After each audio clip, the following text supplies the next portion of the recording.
Hello everyone, welcome back to the Undercut and welcome to the Mexican Grand Prix review. I mean, what a race that was. That's probably the best race we've had in the Americas this season, I'd say, so far. It was a good race. Best race in the America. It was a good race. It's definitely up there. Probably one of the best we've had in Mexico. Yeah, definitely. But yeah, no, I think a lot of the America races gone quite well. Miami went better than anticipated. Texas was still good. Yep. And this has gone good. Canada was good. Canada. Oh yeah, Canada was good. Canada was very good. But America's repping.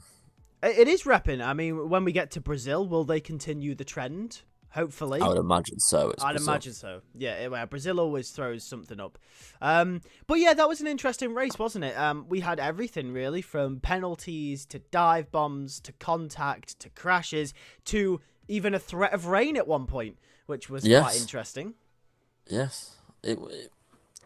We had everything that we could have asked for, apart from the fact that it didn't rain. Yeah, it at one point looked like, I think it was Max that came on the radio and said it looks dark, and the camera panned up and it looked like it was about to monsoon it down over Mexico Max said City. it looked dark, and George said he's got spots on his visor. Yeah. And we were like, oh, here we go. we were gassed. We were ready for some shake-ups to happen. But yeah, interestingly, actually, I just wanted to point this out. Completely irrelevant to Mexico as a standalone race. But I also want to point out, I think this is the first season we've had in a very long time where we're getting towards the end of it and someone from Formula B hasn't actually finished on the podium. Yes. I think that's very interesting. I think that just shows the competitive nature of Formula A now and the cars fighting for the title. Well, yes, I mean, we're in this scenario, though, as well, where we've actually got 3, sometimes 4 teams, depending on what Mercedes turns up, that can win. Yeah. So, being in that scenario, usually we're only used to maybe 2 teams. So, that automatically goes from 4 drivers that can get a podium to 8 drivers. Yeah. Which does reduce the number of opportunities for the Formula B teams. And the thing is, at the start of the season, it was like, for the first few races at least, I mean, Aston Martin was still in that category as well. Yes. So yeah, I just thought it was interesting. I've been thinking about it a lot recently, and now we're 4 races from the end. It's kind of like, whoa, Mexico's just passed. Happen? Is it going to happen? Brazil does usually throw up something. Could it happen there? Could it happen at Vegas? Brazil could throw up something. We saw, obviously, in Qatar, we've seen Fernando Alonso finish on the podium in the Alpine. So, could something happen there? Either way, I just thought it was interesting. I thought I'd just pop that in there. But let's talk about Mexico then. Let's just jump straight into the driver rating. So if you don't know the way this works, and essentially what we do is we take the running order of the drivers and we go from last all the way to first, ranking them from 1, which is the absolute worst, to 5, absolute best, perfect weekend in most cases. And then we'll give you our flop and star of the weekend after that as well. But first, let's get straight into it, shall we? Let's get straight into it. Who was last? It was Yuki Tsunoda. Yeah, obviously an unfortunate incident. Yes. Into turn 1. Yeah. Involved in the incident with Alex Albon into turn 1 and Pierre Gasly. It was just 3 doesn't go into 1, and unfortunately Yuki came off the worst. Well, I mean Albon equally, but I think Yuki probably was a bit spooked by what happened. So a little bit. I gave Yuki a 2. Okay, why have you given Yuki a 2? Because he binned it in Q2. So you can't really base it off the race, so you've gone based on his quality performance. Basically, that he should have been Q3. That's fair enough. He should have got into Q3. He mucked up his lap, and he binned it.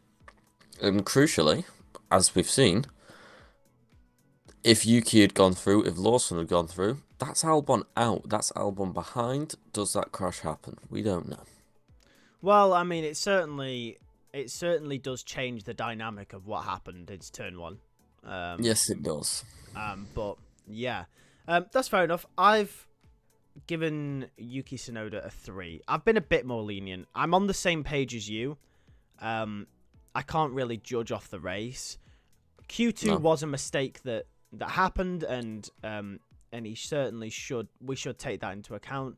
But it wasn't like he was in a terrible position in the race. It wasn't like he was last. He had a good position to score some points, and I definitely think he would have made it a bit more difficult for the likes of the Hatters.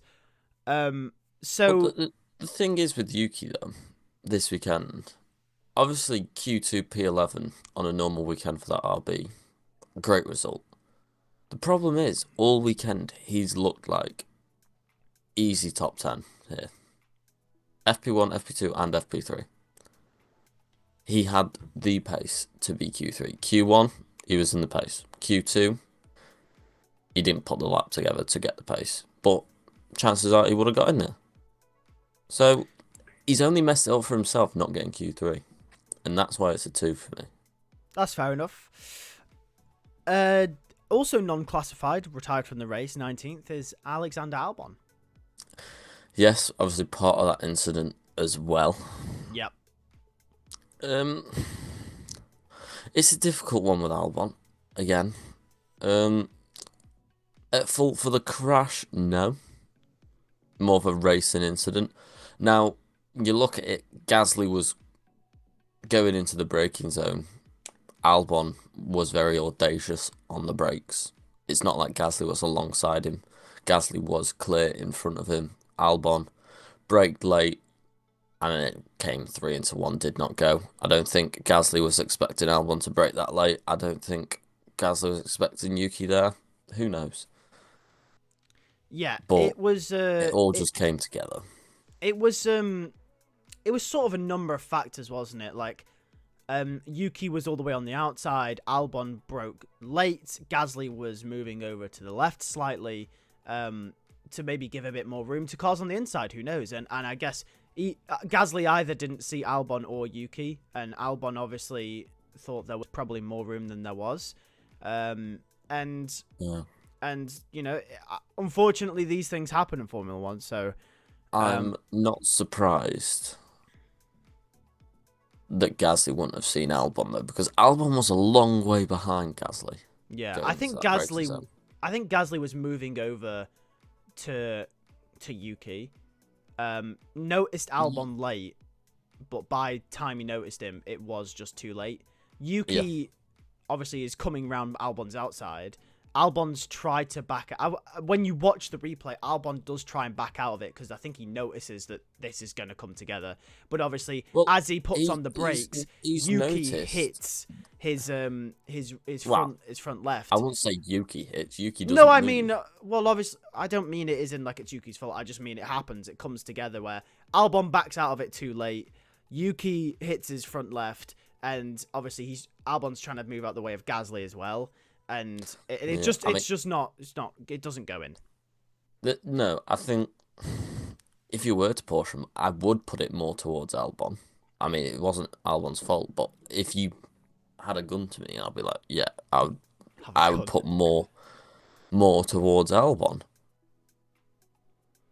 I would, purely off the basis it was an audacious move. Yuki was always alongside Albon, so he could always see him all the way down that straight. He was always on his outside. Yuki was on the grass miles before. And then Albon still late braked. Obviously, Gasly moving over. Couldn't have timed that. But it was an audacious move from Albon with Yuki on his outside still. What have you given Albon? We haven't actually given a score yet. Yeah, I've given Albon a 3 still because I can't judge the race. Yeah, so that's it's fair. I think, look, if he had a good race, he had a really good qualifying, I would have maybe given Albon a 4 if he'd had a good race. But because I can't judge the race, the move he could have avoided if he'd broken earlier,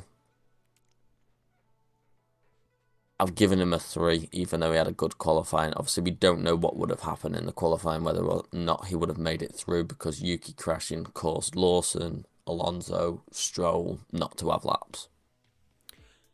Yeah, I've given Alex Albon a 3 as well.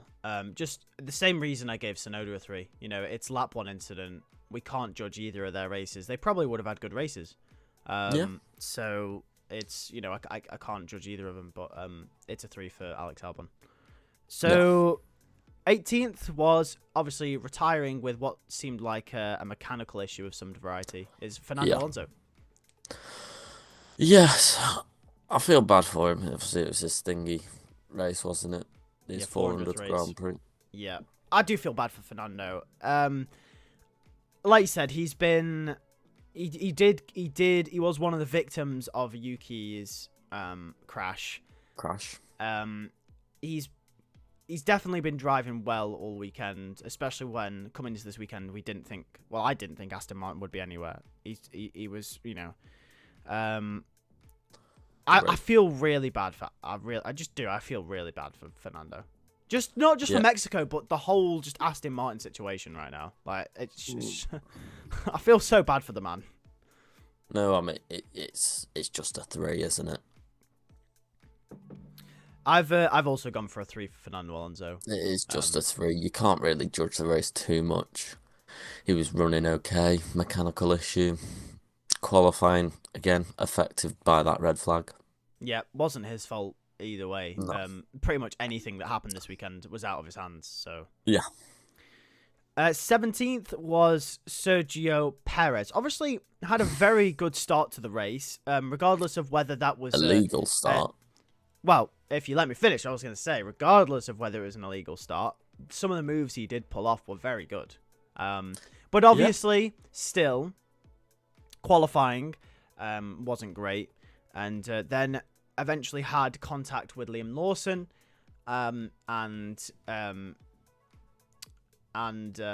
He's suffered from it. He had damage to the side pod. I think Christian Horner said he lost about 60 to 70 points worth of aero on the floor as well, and he just wasn't quick for the rest of the race, and that really affected his performance. Yeah, the move on Lawson was very aggressive. I've got something to say about both of them, but we'll stick to Perez now. But yeah, I want to come back to that crash, I think, when we speak about Lawson. It was very aggressive. Am I putting blame on Perez? Not really. I think the stewards got it right in terms of, I don't think it was a penalty for either of them. It was a racing coming together. I think he got damaged by going over the curb as well, as we saw. So that would not have helped. Obviously, we know he had the 5-second penalty for completely missing his box that he thought he was in. Which was funny. Unbelievable. I don't understand how he could be that far out of the box and still be like, I think I was in it. It just wasn't a great race from there on, though, was it? Well, it wasn't a good weekend for Perez. I mean, 18th in qualifying. Yeah, I've given him a 1. I've also gone for a 1 for Sergio Perez. It's not good enough. I think the 1 is mainly for qualifying, because the race, he was running well, but obviously... Yeah. One thing I will say is people will portion blame to Lawson, people will portion blame to Perez. Like yourself, I do believe the FIA got it spot on. I think it was more of a racing incident. I think both had parts to play, but that's my issue. I think both had parts to play. I think both were at fault. Personally, I think Perez obviously is coming through the field. I think there's no reason for Perez to stick his nose in. Liam's going to be aggressive either way, and that's something I'll talk about when we talk about Liam Lawson. But Liam's going to be aggressive either way.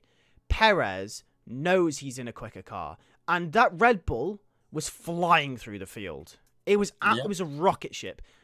All Perez had to do was maybe show his nose, just stick it behind, then in the DRS zone, the next lap, and he's passed. And there's no reason he couldn't have done that. But no, Perez decided to fight it. And fair enough, right? The racing drivers. But there's got to be some common sense to this. So that's why I've given him a 1. He's ruined his race. It's his home Grand Prix. And also at a time where he needs to be proving himself for Red Bull, because that seat next year with Lawson is definitely under threat. Maybe even Yuki. He's got to be doing better. I would say Yuki's still within a shout of that seat. Perez needs to do better. It's as simple as that. And today's not... Well, yesterday was not good enough. No.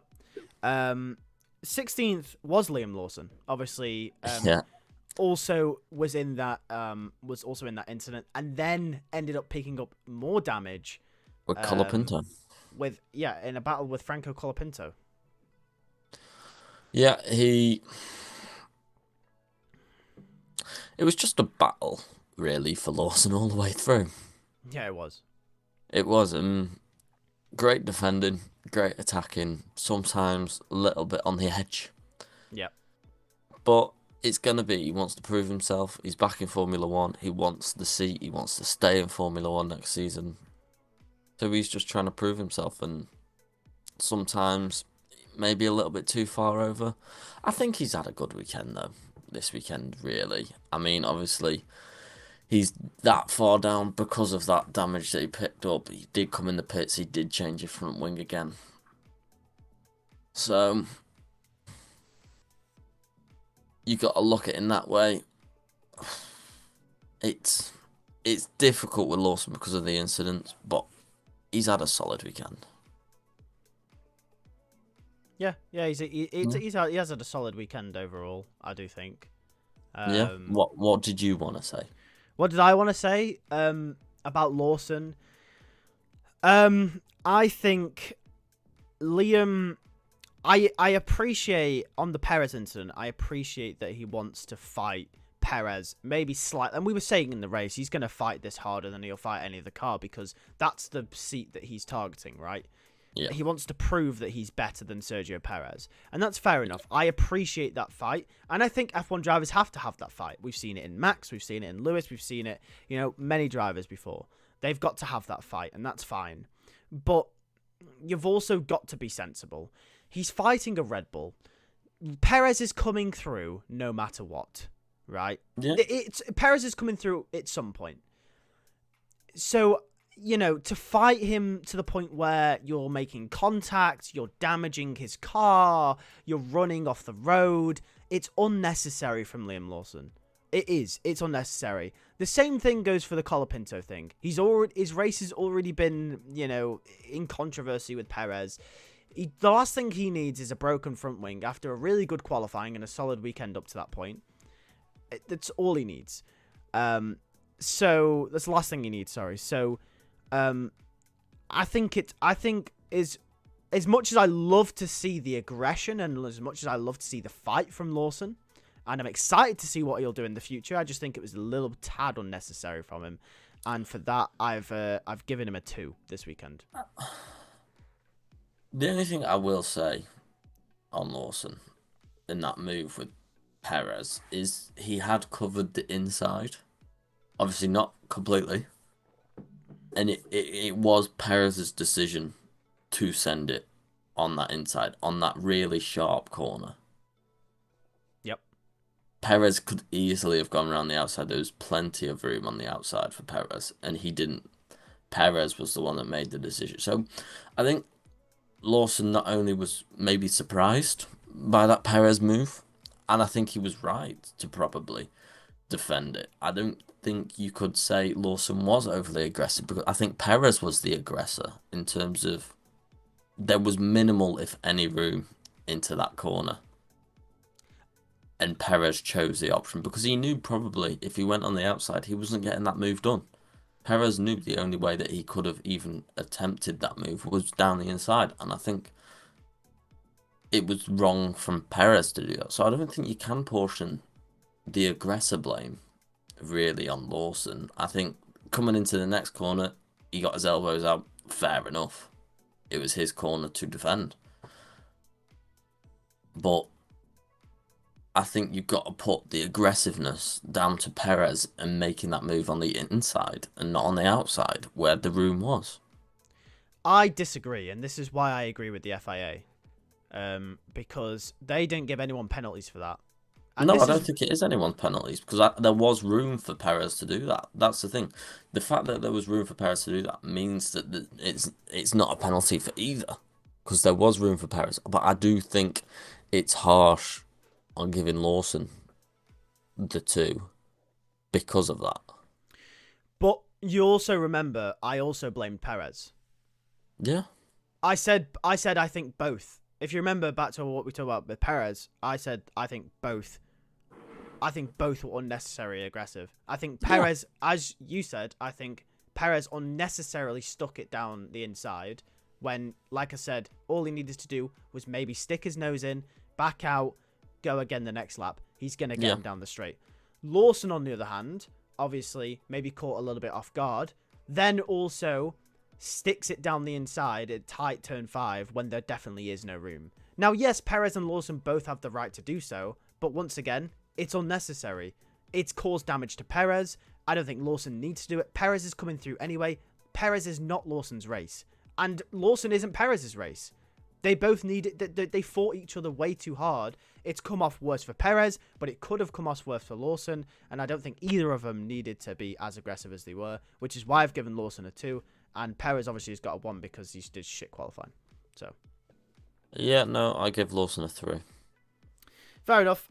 For Lawson, though, I think it's just really unnecessary. But speaking of, I don't think it's unnecessary for Lawson to fight that. I think Lawson was right to fight. Of course, he's within his right to. Because at that point, it's not like Perez is coming through the field, but you got to remember Lawson was on the points. Was he in the points? Was he 10th or was he 11th? He was around the points. Lawson's well within his right. If Perez is sending it on his inside, Perez, you've got to remember, goes over the curb, which pushes Lawson wider, which does leave Lawson no room, and he does come back aggressive at Perez, as Perez have gone aggressive and pushing him wider. So Lawson's well within his rights to do it. And of course. I'm not penalising Lawson for being aggressive on Perez because he has to be at that point because Perez have gone aggressive on him. Of course he's well within his right to. What I mean is, Perez is coming through anyway. Yeah, Perez is going to come through anyway.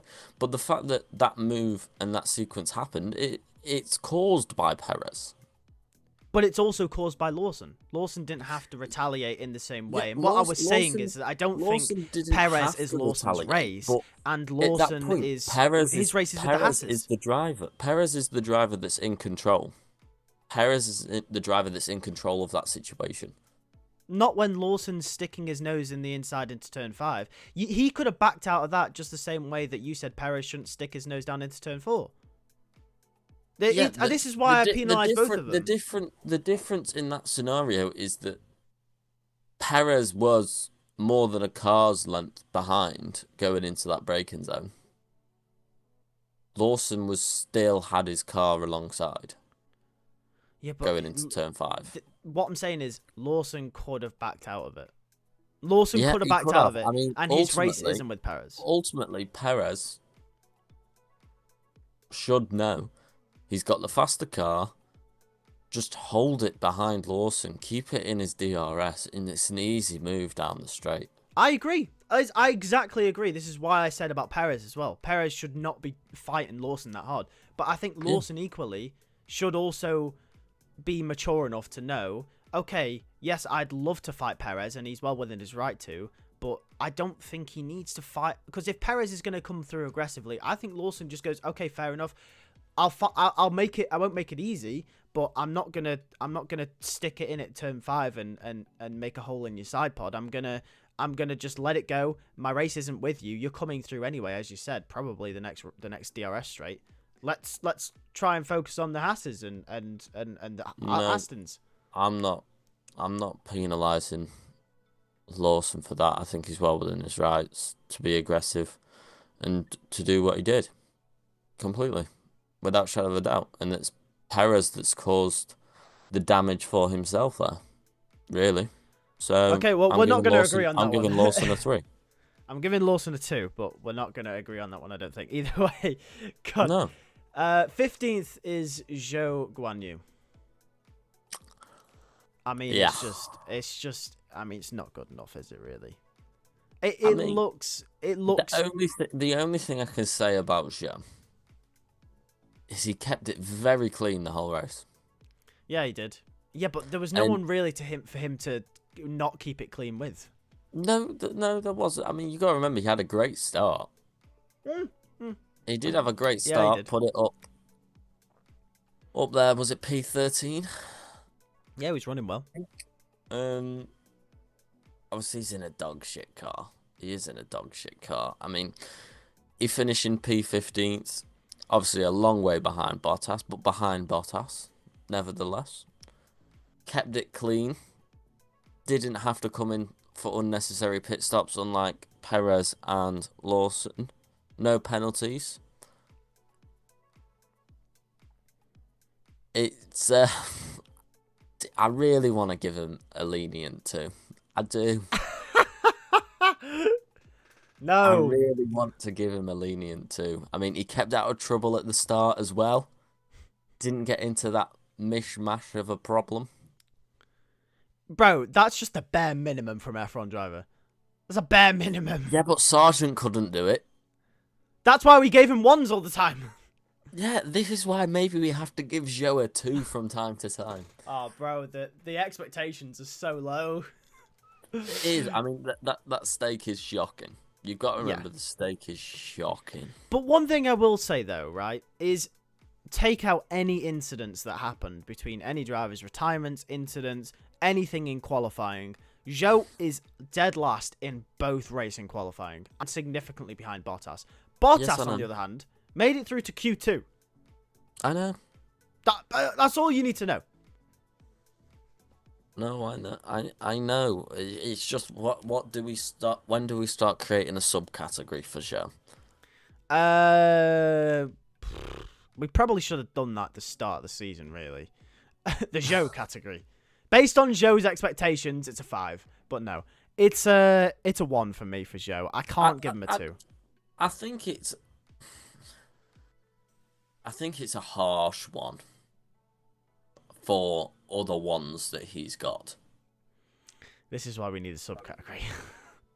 No, like compared to like quite a few of his other ones that he's been given, it is a harsher one. Yeah, it is a harsher one, but it's still a 1. He's what, 20 seconds behind Bottas in the end? Yeah, he needs to be closer. Yeah. That's ridiculous. He does need to be closer to Bottas. Can I remind you as well, by the way? No. 20 seconds, yeah. That's not even the distance between Hamilton and Verstappen on the road. And they were miles apart.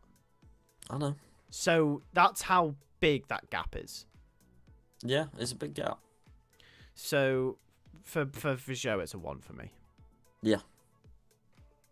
If you just accepted that, you got to give him a 1. Oh no, I was giving him a 1, but I just wanted to see if I could give him a lenient 2. No, I wish I could, but I can't. 14th is Valtteri I just Bottas. wanted to see. I just wanted to go over some scenarios, and I just can't. 14th I is feel Bottas. bad for the guy. Now, don't let the fact that they finished together on the road deceive you here. Because this might look like the biggest swing in rating. You're not giving Bottas a 5. I'm not giving him a 5. No, of course I I'm was not giving him gonna a 5. say, bloody hell. Bottas, made it through to Q2, was running a very good race. Obviously, in the end, 71 laps down, he's going to finish behind everyone. You know, at some point or another, every car is going to come past him, apart from the ones that retire, and Liam Lawson and Perez because they had damage. Yeah. Of course. So for Bottas, it's a 4. It's a very, very good weekend in a very dog shit car. He can't do anything more than that.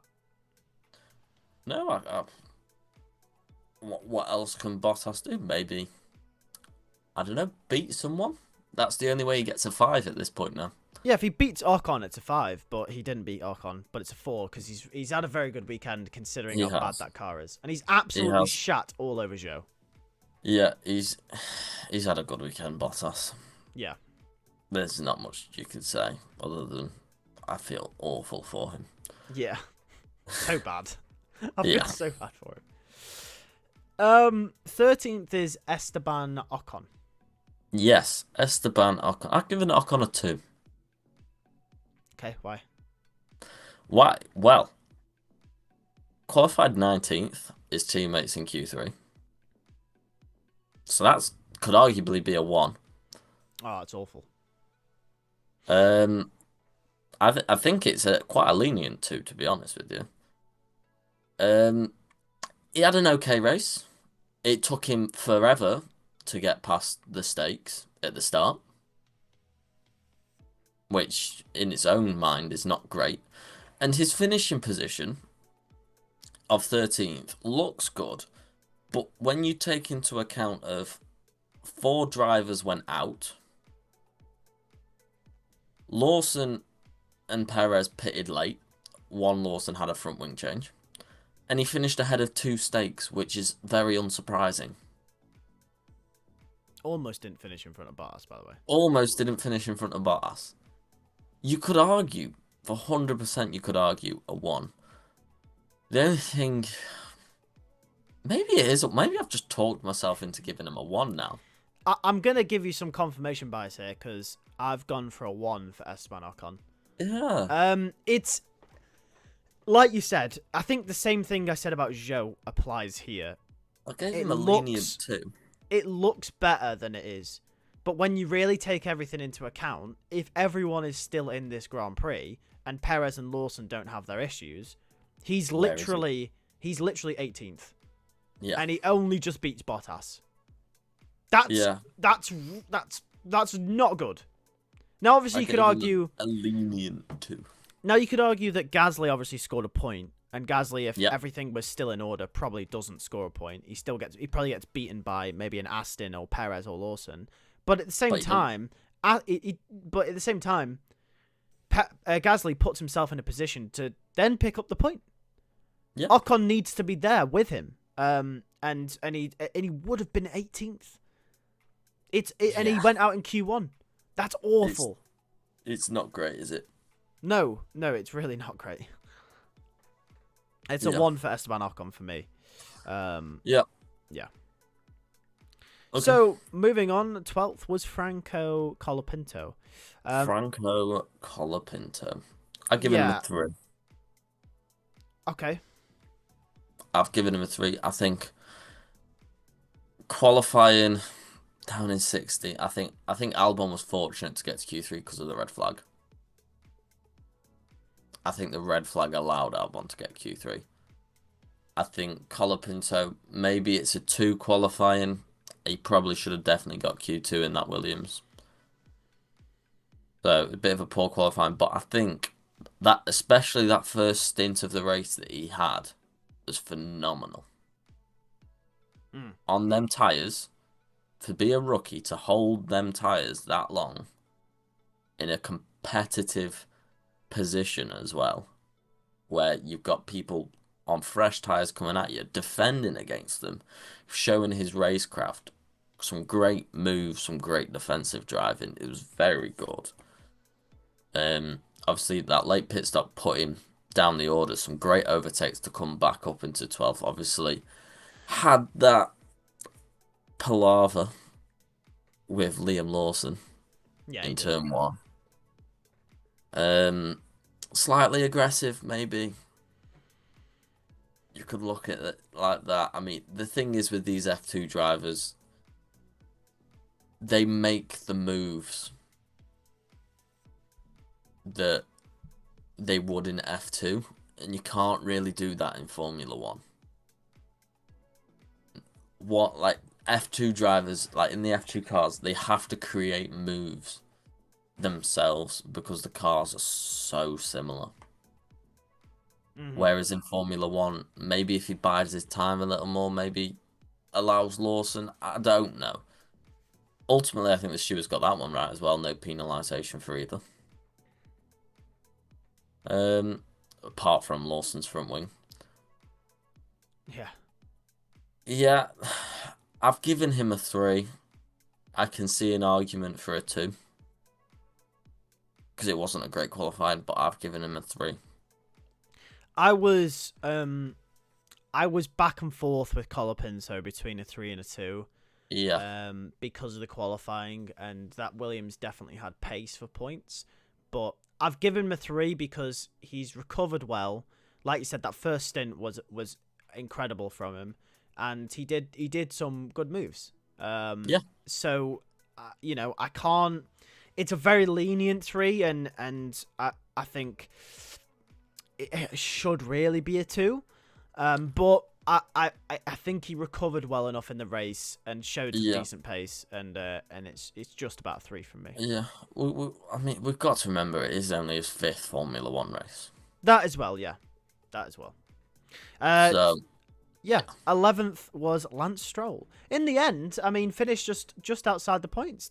Just outside the points, obviously. Again, qualifying finish, was it 14th, just behind Alonso in 13th. Red flag interrupted that. Yep. Do we think Stroll would have got out? Probably not, but we will never know.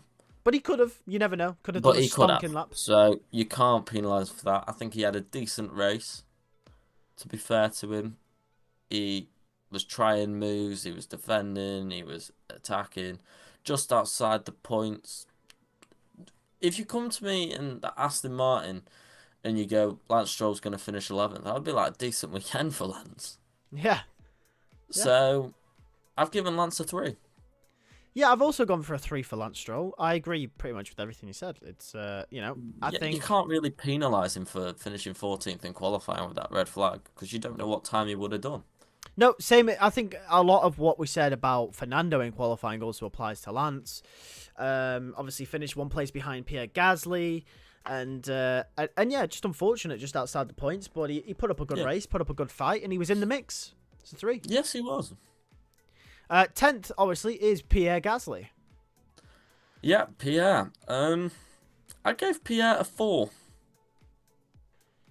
this weekend, and I don't think it's something you could argue with. I mean, he got Q3.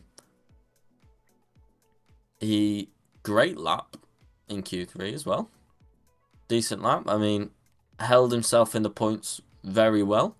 Picked up that point for Alpine while his teammate is doing shocking. So is it that Alpine is where Ocon's pace is, or Gasly's pace? Who's doing bad? Who's doing amazing? We don't know, but it's a great weekend from Gasly. I do think he's rather fortunate with the retirees, with the incidents that's happened during that race and during the qualifying. I do think he was rather fortunate, which is why it's probably not a 5, but he put himself there. He did put himself there to pick up the points, so I've given him a nice 4. I absolutely, wholeheartedly agree. It's a 4 from me for Pierre Gasly. It's not a 5 because he has been quite fortunate, but yeah, at the same time, he qualified well into Q3, but I never thought that Alpine was quick enough over a race distance to get points. So he is fortunate there, but the fact that he still made himself available to pick up points where others might be a bit more misfortunate, i.e. Perez, Lawson, you could argue, Colapinto as well, maybe even Fernando. Yuki. So Yuki, it's he's put himself there in that position, so can't argue with it. Yeah, good race from Pierre Gasly. Yeah, very good race. 9th was Nico Hülkenberg. Another points finish for Hülkenberg again. Hülkenberg. I don't know what Haas are cooking though, but they're cooking. Yeah, Haas are doing something. Haas are cooking this weekend. Yeah, and I've given Hülkenberg a 4. Okay. This weekend, I've given him a 4 purely off the basis: 1, Kevin outqualified him. Yeah. 2, Kevin was putting the Mercedes under pressure at the start of the race. Hülkenberg wasn't there, really. Mm-hmm. And 3, I think the gap between Kevin and Hülkenberg come the end was around 15, 16 seconds. It was around It's that, a large gap. But obviously Hülkenberg picking up P9. I think he was never in danger of coming out of the points, even if them crashes hadn't have happened. I think the Hasses were on for double points because that car looked phenomenal. Yeah, it looked great this weekend. Whether Perez had come through, I think Hulkenberg was picking up that 10th regardless. Yeah. So it was a good race from Hulkenberg. Good qualifying from Hulkenberg. He's just been completely and utterly... His ass has been wiped by Kevin Magnussen. But Haas as a whole have just been absolutely chefing this weekend. I don't know what's going on. Not just here, but Texas as well. Bro, they're cooking, I don't understand what is going on with Haas, but they're looking phenomenal. Yeah, they are. And got to remember as well, for the Constructors' Championship, this is big. This has put clear daylight for them in 6th. But yeah, I've also gone for a 4 for Nico Hulkenberg. It would be another 5. I've given him 2 5s before this race, this weekend, by the way. Yep. He's had 2 5s previously. It would be another 5, but I think the gap between him and Magnussen was a little bit too big. In Texas, it was a little bit more indistinguishable. They both had extremely good weekends. Magnussen still coming out on top, but I think it wasn't enough for me to say Hulkenberg didn't deserve a 5. But here, I think Magnussen has absolutely whitewashed him this weekend. But still, good result from Hulkenberg. Decent points for the team. Haas are cooking. So Haas are it's cooking. A 4. Yeah, they are cooking. 8th is Oscar Piastri. Oscar Piastri. Well, who beat one Haas but couldn't beat the other. He had a 1 in qualifying. It was awful. It was dreadful. He couldn't put that lap together. Arguably worse than Perez, because we expect that from Perez from time to time. Oscar... I mean, you can't say it's worse than Perez. On an expectation level, it's definitely worse than Perez. No, because you do... No, you don't expect it from Perez. We do expect it from Perez. No, but realistically, the expectations-wise, Perez is Q3. Expectations. Yeah. You anticipate Perez to be out in Q1. I think anticipate is the right word. Anticipate. Yeah. I think anticipate's the right word for this scenario. Okay, we'll go with anticipate. Not expect, anticipate for Perez. So well, we definitely anticipate it, that's for sure. He still out-qualified Sergio Perez. It's not really that hard. No, it's not, but he still did it. Yep. So there's a little bit of light for Q1. But it was a 1 qualifying. It was atrocious. Yeah, it was bad. I think the race... I think a very good race for Oscar. Obviously, having to come through. Obviously, all the drama unfolded right in front of him at the start. Keeping his car clean. Coming through everyone one by one. Obviously, it's not easy in Mexico, obviously, with a high altitude. That effects it has on the engine. Obviously, following people through that S section into the stadium section. It's not easy. No. But he's done it well. Obviously, coming on the mediums, closing down Max and Kevin rapidly. Now, do I think an extra 5-6 laps? I think Oscar's ahead of both of them two. I think he is. So, he was coming. I think the race ended a bit too soon for Oscar and McLaren in terms of, I think he could have got P6 5 more laps, but it wasn't 5 more laps at the end of the day. And yeah, I was on the fence with giving Oscar a 2 this weekend. I was trying to think, was that drive good enough to put him up to a 3? I'm not sure. I will say one thing with that though.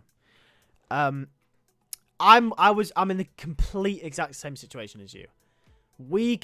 I gave George Russell a 3 for coming through the field after a poor qualifying in Hungary. Yes. Because he did a good recovery drive.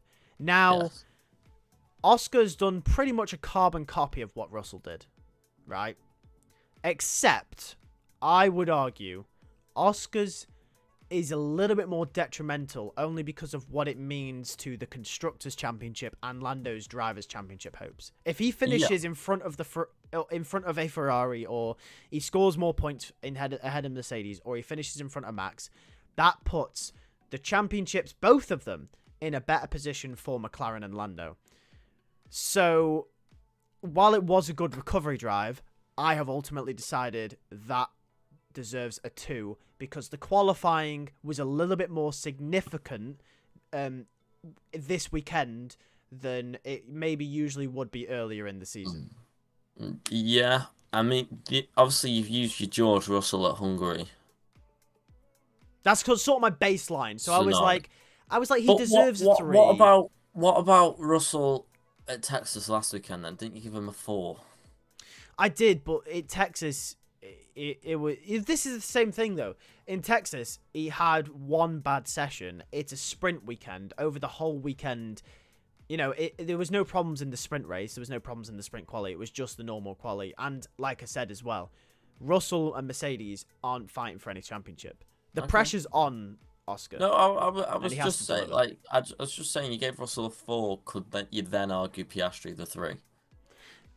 Yeah, you could. I think you could look at it in both ways. It's quite a harsh 2, but it's also a lenient 3. That's exactly why I'm on the fence, because it is a harsh 2, because that drive was a good recovery. I think the impact that it has on the championship is making it the 2. That's my justification, yeah. I do think if Oscar hadn't had that poor quality, and obviously all the scenarios did keep playing out, you don't know if they would have if Oscar was up there. But you would say Max, if Oscar's up there, Max is down in 7th. I mean, all I'm saying is as well, right? Let's just say he does make it to Q3, right?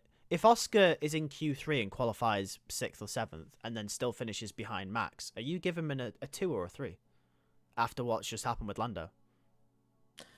What if he still finished behind Max after the 20 seconds? It's a 1. Exactly. So the qualifying has had that much of an impact for his weekend based on what he needs to do. He has to finish in front of Max. He has to score points for McLaren. That qualifying means a lot more than maybe another qualifying session earlier in the season. Yeah, it does. It does. And at this point now, he has to be there to help Lando. Yeah, so the recovery drive was good, but I think we can't let it overshadow the detriment that the qualifying brought to his weekend. Yeah. So it's a 2. Yeah, okay. 7th was Kevin Magnussen. 5. I mean, come on, man. 5. Like, pressuring the Mercedes at the start. Obviously, we knew that wasn't going to last. It didn't last. But then coming back at Max Verstappen at the end. By the way, do you want to know how far he finished behind Max in the end? 3-4 seconds? 4.1 seconds behind Max Verstappen in the end. If I'm not mistaken, is it 10 laps to go? He was 8.5 behind Max? Yep, 8.5, 10 laps to go. I mean, Kevin's cooked. The fact that he's closing in, like we said with the Oscar thing, like, if there's another 5-6 laps of this race, Verstappen was really struggling. That Oscar, Kevin, and Max, they all converge, and I think Magnussen and Piastri have a good chance of getting past him. Yeah. They really do. They really, really do. And a phenomenal race from Kevin. Absolutely phenomenal. Phenomenal qualifying as well. It wasn't just a phenomenal race. He qualified beautifully as well. Yeah. So it's a 5. Hats off to Kevin. It's one of the strongest 5s I've given all season, I think. It is. You can't fault that. I think the only one that you could argue is maybe Hulkenberg at Austria getting P6, was he? Yeah. So, yeah. What's also funny as well is Kevin's probably had one of the strongest 5s, but he's also had the only 0 that I've given all season. Yeah, Kevin. That sums up Kevin so much. He's like, and the fact is, though, he could have had 2 0s with what he did in Miami. Yeah, he's either utter dog wank or he's just absolutely goated. Like, there's no in between for Kevin Magnussen. Yeah. Maybe he wants the Audi seat. Maybe he does. I mean, he's cooking it after he's announced that he's leaving. He's absolutely chefing. He is cooking. He is cooking. Sixth was Max Verstappen, the championship leader. Max Emilianos. I've given him a 2. Okay. And now, look, I think it was a 4 qualifying. I think looking at the pace of the Ferraris, and I think the McLaren had the edge on the Red Bull, so to still put that on the front row, you got to give him credit where it's due. I mean, but them moves on Lando was just utterly ridiculous, pure stupidity. And I think if he'd finished behind Oscar and Kevin, it's a 1. But the fact he still got 6th, he served 20 seconds in a pit stop, which it isn't actually 20 seconds. It's more than 20 seconds because you've got to take human reaction into that time on when the 20 seconds is up coming in. So it's probably an extra 2 seconds on top of that as well. Well, it was 24 seconds dead, actually, the pit stop was. Yeah. Entirely. So you've got to take that into account as well as a little bit more time. So I think he had a good race considering he had 20 seconds worth of penalties to still finish, put it in P6. Obviously, we saw coming out on them hard that Red Bull just didn't have the pace of the front. Like, even if, like, it was a question of whether he would have been able to keep with the front runners, to be honest with you. Even if he hadn't had that, would he have been back battling both Mercedes because of how far back he finished behind them? So I don't think the Red Bull did have the pace of the Ferraris and the McLarens this weekend. So you have to take that into account in terms of you can't really give them a 1 in terms of that, but the 2 moves were just catastrophically awful. Yeah, they were desperate, weren't they? They were desperate moves, but I've given him a 2 because the Red Bull didn't have the pace, because he finished P6 still after the penalties that got applied to him, which is a lot. 20 seconds is a lot. And he had a 4 qualifying.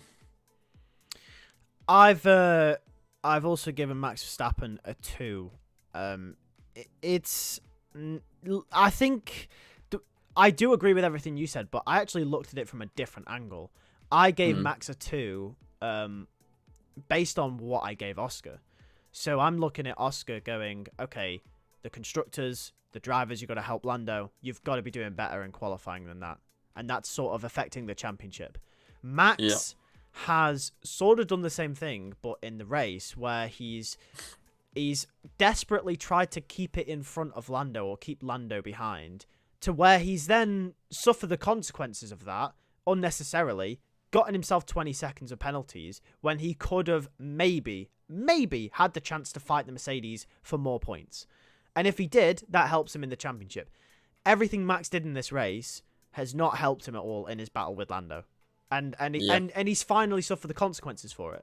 So and Max Verstappen as well, for that move in turn 4 on Lando, has picked up 2 penalty points on his license.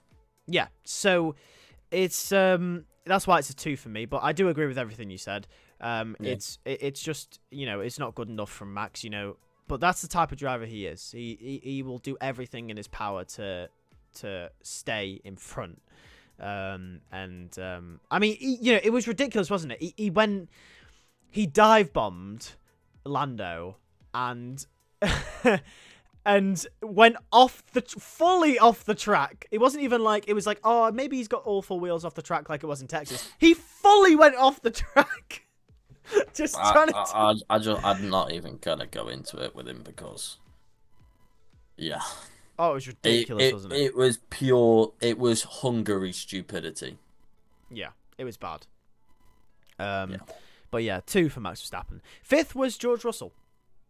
Yeah, I gave George Russell a 3. Okay. I gave George Russell a 3. I think it's just a bog standard weekend from Mercedes, to be honest. Yeah, I agree. George Russell. I think it's the same with Lewis Hamilton. Give him a 3 as well. It's one of them, when Mercedes were at Imola as well? Yeah. And they were just there. They're faster than the lot behind, but they're not fast enough for the ones in front. Just there. Yeah. That's and pretty it's just much a 3. That's pretty much how I felt about Mercedes. They were just there. Yeah. I mean, what else could they do? Nothing. I think George a 3, Hamilton a 3, Mercedes a 3.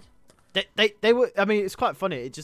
I think it sums it up, the fact that for 10 laps during that race, it was just Russell and Hamilton fighting each other, like 20 seconds back from the Ferraris and Lando, and then 12 seconds in front of Max. 11, 12 seconds clear of the Red Bull. Like, they were just chilling. They had nothing else to do. They were just having fun with it, weren't they? Yeah, they were. They had a great and they battle kept as well. It clean. They kept it clean with each other. Yeah, they did. I agree. It's a 3 for George Russell. It's a 3 for Lewis Hamilton. What else could you say? Nothing. Let's move on then. Third was Charles Leclerc. So lost out to Lando in the end. By the way, obviously pitted for the fastest lap point as well. That's how much time they had on the Mercedes. But obviously made that mistake, which meant he definitely wasn't holding off Lando in the end. Well, looking at the gap that Lando was able to pull before he pitted, I don't think he was keeping Lando behind anyway. No, he wasn't, but it didn't really help him. No, it didn't help him, but if we're going off your logic of last weekend in Texas of the mistake don't really matter, he was coming through anyway. No, it didn't matter. He was coming through anyway. We're going with the exact logic that you posed for Sainz and Norris last weekend. It did not matter. All we can say is, what a hell of a save. Yeah, absolutely. I mean, unbelievable save. To not put it in the wall there. We've seen Bottas put it in the wall there. Remember back in the Mercedes, was it 2017? Something like that. 2017, 18, 19. I don't fucking know. Yeah, one of them. He put it in the wall there. Something kind of similar. Obviously, back end going on, but what a save. Yeah, brilliant save for Charles. I've gone for a 4 for Charles Leclerc this weekend. I went for a 4 as well. Yeah, I mean, obviously, he's finished. His tyres just blew up. He finished on the podium. Just outrun by his teammate the whole weekend. I think it was kind of similar to the Hasses. I think it was very similar to Baku. Haas. Where Charles was... I think Sainz was complaining on the radio that Charles was pushing him a little bit too hard. And yeah, it's racing. But I think what happened is Sainz was obviously, I think, worried about tyre conservation and getting to the end on these tyres. I think Charles wanted that race win, was probably pushing a little bit harder, and then his tyres fell away because of that at the end. But I like to see that. I'd rather see Charles try and push Sainz to the end. At least he tried. At least he tried, yeah. And obviously he lost out to Lando because of it. In the end, his tyres fell away quite dramatically. He wasn't keeping Lando behind, regardless of the mistake. But it's a 4. It's a podium. Good points for Ferrari, and they are closing in now on McLaren in the Constructors' Championship. They really are. Like, dramatically. Yeah. I mean, yeah, it's getting a bit mad. Second, obviously, Lando Norris. Yes, Lando Norris. What did I give Lando? Lando had a... I wouldn't say I was overly pleased with Lando in qualifying. Really? Actually. Not overly. I think Q1, Q2, it was looking like he was on for pole. Definitely, he shouldn't be beaten by Max. I think the McLaren had the pace. And I think, obviously, Lando's first lap in Q3 was shocking. And then it just ultimately put pressure on him to produce a lap at the end. And it was slower, his Q3 lap, than his Q2 lap. Yeah, it was. It was slower. He was slower. So I would give Lando probably a 3 for that qualifying, to be honest with you. Race-wise, though, aggressive, going for it. I think the Ferraris had... On the medium tyres, for sure, I think the Ferraris had the better race pace. I think the hard tyres, Lando was able to hold on better. Do I think if that scenario with Max hadn't happened got through, could he have challenged Sainz? That's the question. because you got to think, obviously, Max pushed him wide, Charles came through, Sainz got a lead. It was work to do for Lando from there after all that time behind Max as well. So it's hard. I've given Lando a 4. I've given Lando Norris a 5 this weekend actually. Okay. I just think at one point in the race, it was nailed on a Ferrari 1-2. Oh yeah. So the fact that he's beaten a Ferrari, and we've said this many times this season, where like let's just say for example, it's been McLaren that have been absolutely up the road, and Charles has finished third. We say for Charles, it's a 4 for Charles. If he managed to beat a McLaren, it's 100% a 5. So I think that's sort of where my mentality was at. Qualifying, probably could have put it second. I don't think anyone was beating Carlos. No, I don't think he would have beaten Carlos with the magic that Carlos produced, but he definitely should have beaten Max, I think. Yeah, I agree with that. But to beat Charles when it certainly looked like it was a nailed on Ferrari 1-2, I think is credit to Lando there, and it's 5 from me this weekend. Yeah, I'm sticking with my 4 from Lando. I think the race win was there. I think the hard tyres the McLaren has, obviously circumstances did not help him with Max aggressiveness on him, but it took him a while to re-overtake Max then on the mediums. I think the McLaren on the mediums was just shocking, which gave the Ferrari and Carlos mainly that win. Yeah, I can see that. It's a high 4, low 5 sort of situation, really. Yeah.